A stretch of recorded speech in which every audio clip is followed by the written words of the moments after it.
ನೋಡಿ, ತನ್ನ ಜೀವನವನ್ನೇ ಜನಪದಕ್ಕೋಸ್ಕರ ಮುಡಿಪಾಗಿಟ್ಟಂತ ಕಡಬಗೆರೆ ಮುನಿರಾಜು ಅವರು ಆರಂಭದಲ್ಲಿ ಹೆಂಗಿತ್ತು ಅಂತ ಕೇಳಿದ್ರೆ, ಕಡಬಗೆರೆ ಮುನಿರಾಜು ಅವರು ದನ ಮೇಯಿಸ್ಕೊಂಡು ಹೋಗ್ತಾ ಇದ್ರೆ ಎಲ್ಲ ಹುಚ್ಚ ಹುಚ್ಚ ಅನ್ನೋರಂತೆ. ಇವ್ರು ಹಾಡು ಹೇಳ್ತಾ ಹೋಗ್ತಾ ಇದ್ರೆ ಹುಚ್ಚ ಹುಚ್ಚ ಅನ್ನೋರಂತೆ. ಕಡಬಗೆರೆ ಮುನಿರಾಜು ಅವರೇ, ಈ ಹುಚ್ಚು ನಿಮಗೆ ಹೆಚ್ಚಾಗಿದ್ ಯಾವಾಗ? ಹುಚ್ಚು ಹೆಚ್ಚಾಗಿದ್ದು ಜನಪದ ಹಾಡು ಕೇಳಿದಾಗೆ ಹುಚ್ಚಾದೆ ನಾನು. ಯಾಕೆಂದ್ರೆ ಜನಪದ ಹಾಡುಗಳು ಅವು ಎಲ್ಲೋ ಕುತ್ಕೊಂಡು ಕಲ್ಪನೆ ಮಾಡ್ಕೊಂಡು ಬರೆದಂತ ಹಾಡುಗಳಲ್ಲ. ತಮ್ಮ ಬದುಕಿನ ನಡುವೆ ಅವರ ಅನುಭವಗಳೇ ಹಾಡುಗಳಾಗಿ ಕಟ್ಟಿ ಹಾಡ್ತಾ ಇದ್ದಂತ ಸಂದರ್ಭ. ಮತ್ತು ಜನಪದರ ಬದುಕು ಹೆಂಗೆ ಅಂದ್ರೆ, ನಾನೊಬ್ಬ ಬದುಕಿದ್ರೆ ಸಾಲದು, ನನ್ನವ್ರೆಲ್ಲರೂ ಬದುಕಲಿ ಅನ್ನೋ ಒಂದು ವಿಶ್ವಾಸ. ಆ ಸಾಲಲ್ಲಿ ನೋಡಿದ್ರಿ ನೀವು, ಎಳ್ಳು ಕೊಟ್ಟ ಮನೆಗೆ ಎಲ್ಲಾ ಭಾಗ್ಯವೂ ಬರಲಿ, ಪಲ್ಲಕ್ಕಿ ಮೇಲೆ ಮಗ ಬರಲಿ, ಆ ಮನೆಗೆ ಮಲ್ಲಿಗೆ ಮುಡಿಯೋ ಸೊಸೆ ಬರಲಿ ಅಂತ ಹೇಳ್ತಾರಲ್ಲ, ಇದು ಸ್ವಾರ್ಥನ ನಿಸ್ವಾರ್ಥನ ಅಲ್ವಾ? ಒಂದ್ ಸಣ್ಣ ಒಂದು ಕಲ್ಲು ಕೊಟ್ರೆ ಆ ಮನೆಗೆ ಸೌಭಾಗ್ಯ ಬರಲಿ ಅಂತ ಕೇಳುವಂತ ಜನಪದರ ಒಂದು ಸಾಹಿತ್ಯ ಇದೆಯಲ್ಲ, ಆ ಬದುಕು ತುಂಬಾ ಇಷ್ಟ ಆಯ್ತು ನನಗೆ. ಹಾಗಾಗಿ ಜನಪದದಲ್ಲಿ ಮೌಲ್ಯ ಅಂತಾನೆ ಹೇಳ್ತಾ ಹೋದ್ರೆ ಇವತ್ತಿನ ಯುವ ಜನಾಂಗಕ್ಕೆ ತುಂಬಾ ಹೇಳೋದಿದೆ. ಜನಪದಕ್ಕೂ ಮತ್ತೆ ನಿಮಗೆ ಸಂಬಂಧ ಬೆಸೆದಿದ್ದು ಹೇಗೆ? ನಿಮಗೆ ಜನಪದದ ಬಗ್ಗೆ ಇಷ್ಟೊಂದು ಆಸಕ್ತಿ ಬೆಳೆದಿದ್ದು ಹೆಂಗೆ ಅಂತ? ಕೃಷಿ ಬದುಕಲ್ಲಿ ನಮಗೆ ಅವತ್ತಿನ ಕಾಲಕ್ಕೆ ನಾವು 2 ಜನರೇಷನ್ ನೋಡಿದವ್ರು ನಮ್ ಈ ವಯಸ್ಸಿನಲ್ಲಿ. ಹೆಂಗೆ ಅಂದ್ರೆ 77ನೇ ಇಸ್ವಿಲಿ ಹುಟ್ಟಿದ್ದು ನಾನು. 20 ವರ್ಷದ ಅವಧಿನಲ್ಲಿ ಅವತ್ತಿನ ಕಾಲಕ್ಕೆ ಮಾಧ್ಯಮಗಳಷ್ಟಿರ್ಲಿಲ್ಲ, ಫೋನ್ ಕೂಡ ಮೊಬೈಲ್ ಫೋನ್ ಇರ್ಲಿಲ್ಲ, ಮತ್ತೆ ಟಿವಿಗಳು ಇರ್ಲಿಲ್ಲ, ಸಿನಿಮಾ ಅಂತೂ ಅಪರೂಪ ನಮಗೆ. ಅವಾಗ ನಮ್ಗಿದ್ದಿದ್ ಮಾಧ್ಯಮ ಒಂದೇ, ಹಾಡುಗಾರಿಕೆ, ನಾವೇ ಹಾಡ್ಕೊಳ್ಬೇಕಷ್ಟೇ. ನಾವು ಹಾಡ್ಕೊಳ್ತಿದ್ವಿ. ನಾನು ಈ ಜನಪದ ಹಾಡುಗಳ ಬಗ್ಗೆ ತುಂಬಾ ಹೆಮ್ಮೆಯಿಂದ ಹೇಳೋದೇನಂದ್ರೆ, ನಾವು ಸಮುದಾಯವಾಗಿ ಬದುಕುವಂತವ್ರು. ಇವತ್ತಿನ ಜನ ಒಂಟೊಂಟಿಯಾಗಿ ಬದುಕೋಕೆ ಇಷ್ಟಪಡ್ತಾರೆ. ಅದಕ್ಕೆ ಜನಪದ ಯಾವಾಗ್ಲೂ ನನಗೆ ತುಂಬಾ ಮೌಲ್ಯಯುತದ ಆದ್ದು ಅಂತ ನಾನು ಯಾವಾಗ್ಲೂ ಹೇಳ್ತೇನೆ.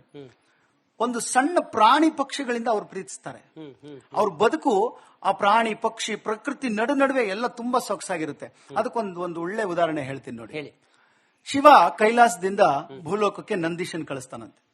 ಏನಕ್ಕೆ ಅಂದ್ರೆ, ಪುರಾಣ ಕಾಲದಲ್ಲಿ ನೋಡಪ್ಪ ನಂದೀಶ, ಭೂಲೋಕದಲ್ಲಿ ನೀನ್ ನಾನು ಹೇಳ್ದಂಗೆ ಸಾರ್ಕೊಂಡು ಬರ್ಬೇಕು, ವಾರವೆಲ್ಲ ಸ್ನಾನ, ವಾರಕ್ಕೊಂದಿನ ಊಟ ಅಂತ ಹೇಳ್ಕೊಂಡ್ ಬಾ ಅಂತ.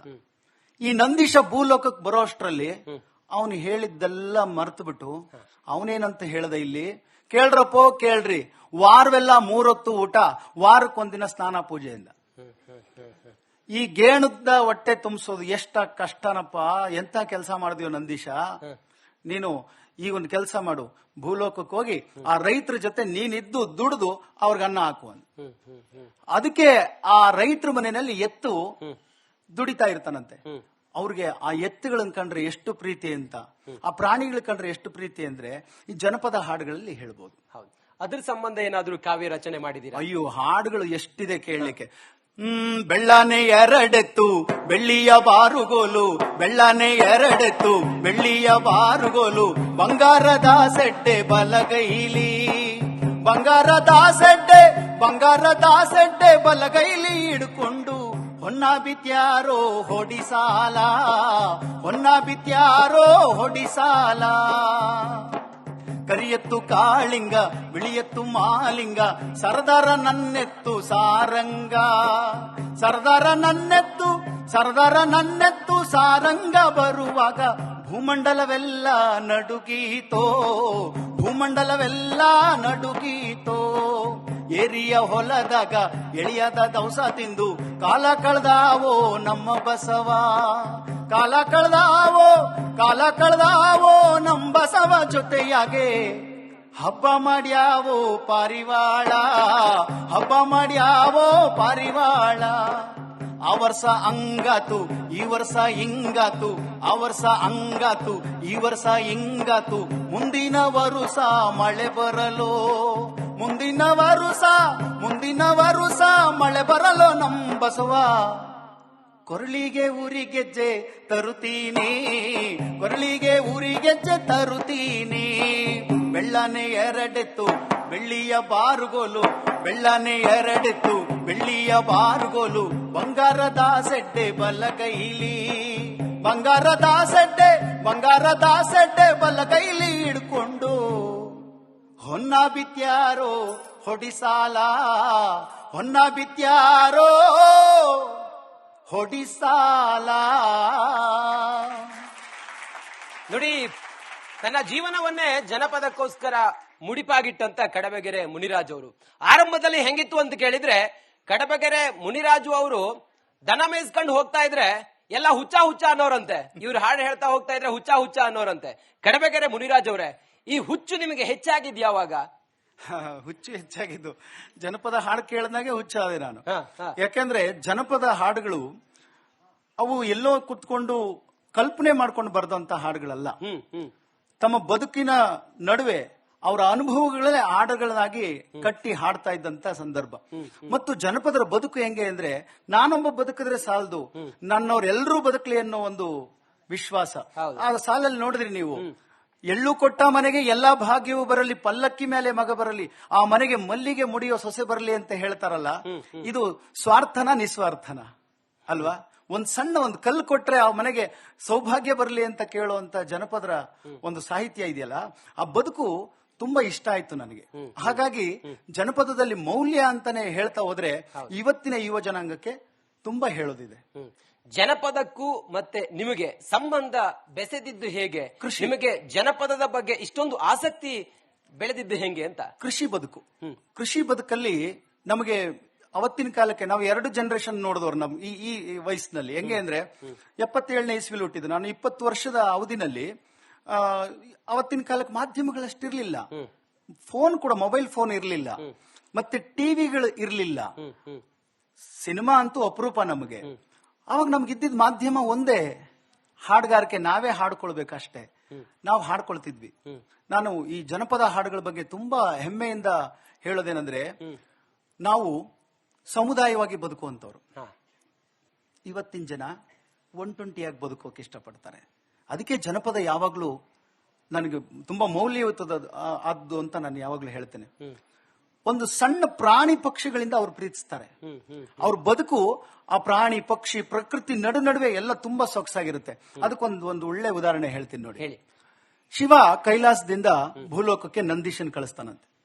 ಏನಕ್ಕೆ ಅಂದ್ರೆ, ಪುರಾಣ ಕಾಲದಲ್ಲಿ ನೋಡಪ್ಪ ನಂದೀಶ, ಭೂಲೋಕದಲ್ಲಿ ನೀನ್ ನಾನು ಹೇಳ್ದಂಗೆ ಸಾರ್ಕೊಂಡು ಬರ್ಬೇಕು, ವಾರವೆಲ್ಲ ಸ್ನಾನ, ವಾರಕ್ಕೊಂದಿನ ಊಟ ಅಂತ ಹೇಳ್ಕೊಂಡ್ ಬಾ ಅಂತ.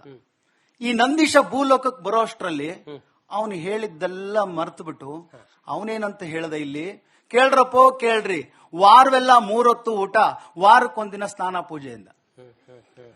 ಈ ಗೇಣುದ್ದ ಹೊಟ್ಟೆ ತುಂಬಿಸೋದು ಎಷ್ಟ ಕಷ್ಟನಪ್ಪ, ಎಂತ ಕೆಲಸ ಮಾಡಿದ್ಯೋ ನಂದೀಶ. ನೀನು ಈ ಒಂದು ಕೆಲಸ ಮಾಡು, ಭೂಲೋಕಕ್ಕೆ ಹೋಗಿ ಆ ರೈತರ ಜೊತೆ ನೀನಿದ್ದು ದುಡಿದು ಅವ್ರಿಗೆ ಅನ್ನ ಹಾಕು ಅಂತ. ಅದಕ್ಕೆ ಆ ರೈತರ ಮನೆಯಲ್ಲಿ ಎತ್ತು ದುಡಿತಾ ಇರ್ತಾನಂತೆ. ಅವ್ರಿಗೆ ಆ ಎತ್ತುಗಳನ್ನ ಕಂಡ್ರೆ ಎಷ್ಟು ಪ್ರೀತಿ ಅಂತ, ಆ ಪ್ರಾಣಿಗಳ ಕಂಡ್ರೆ ಎಷ್ಟು ಪ್ರೀತಿ ಅಂದ್ರೆ ಈ ಜನಪದ ಹಾಡುಗಳಲ್ಲಿ ಹೇಳ್ಬೋದು. ಹೌದು, ಅದ್ರ ಸಂಬಂಧ ಏನಾದ್ರೂ ಕಾವ್ಯ ರಚನೆ ಮಾಡಿದೀರಾ? ಅಯ್ಯೋ, ಹಾಡುಗಳು ಎಷ್ಟಿದೆ ಕೇಳಲಿಕ್ಕೆ. ಬೆಳ್ಳಾನೆ ಎರಡೆತ್ತು ಬೆಳ್ಳಿಯ ಬಾರುಗೋಲು, ಬೆಳ್ಳಾನೆ ಎರಡೆತ್ತು ಬೆಳ್ಳಿಯ ಬಾರುಗೋಲು, ಬಂಗಾರದ ಸೆಡ್ಡೆ ಬಲಗೈಲಿ, ಬಂಗಾರದ ಸೆಡ್ಡೆ ಬಲಗೈಲಿ ಹಿಡ್ಕೊಂಡು ಹೊನ್ನ ಬಿತ್ಯಾರೋ ಹೊಡಿಸಾಲ, ಹೊನ್ನ ಬಿತ್ಯಾರೋ ಹೊಡಿಸಾಲ.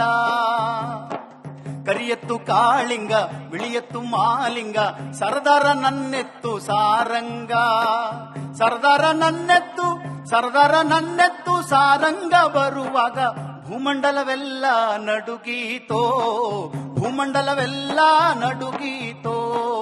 ಏರಿಯ ಹೊಲದಾಗ ಎಳೆಯದ ದವಸ ತಿಂದು ಕಾಲ ಕಳೆದಾವೋ ನಮ್ಮ ಬಸವ, ಕಾಲ ಕಳೆದಾವೋ ನಮ್ಮ ಬಸವ ಜೊತೆಯಾಗೆ ಹಬ್ಬ ಮಾಡ್ಯಾವೋ ಪಾರಿವಾಳ, ಹಬ್ಬ ಮಾಡ್ಯಾವೋ ಪಾರಿವಾಳ. ಆ ವರ್ಷ ಹಂಗಾತು ಈ ವರ್ಷ ಹಿಂಗಾತು, ಆ ವರ್ಷ ಹಂಗಾತು ಈ ವರ್ಷ ಹಿಂಗಾತು, ಮುಂದಿನ ವರುಷ ಮಳೆ ಬರಲೋ, ಮುಂದಿನ ವರುಷ ಮಳೆ ಬರಲೋ ನಮ್ ಬಸವ. ಕೊರಳಿಗೆ ಊರಿಗೆಜ್ಜೆ ತರುತ್ತೀನಿ, ಕೊರಳಿಗೆ ಊರಿಗೆಜ್ಜೆ ತರುತ್ತೀನಿ. ಬೆಳ್ಳಾನೆ ಎರಡೆತ್ತು ಬೆಳ್ಳಿಯ ಬಾರುಗೋಲು, ಬೆಳ್ಳಾನೆ ಎರಡೆತ್ತು ಬೆಳ್ಳಿಯ ಬಾರುಗೋಲು, ಬಂಗಾರದ ಸೆಡ್ಡೆ ಬಲಗೈಲಿ, ಬಂಗಾರದ ಸೆಡ್ಡೆ ಬಲಗೈಲಿ ಹಿಡ್ಕೊಂಡು ಹೊನ್ನ ಬಿತ್ಯಾರೋ ಹೊಡಿಸಾಲ, ಹೊನ್ನ ಬಿತ್ಯಾರೋ ಹೊಡಿಸಾಲ.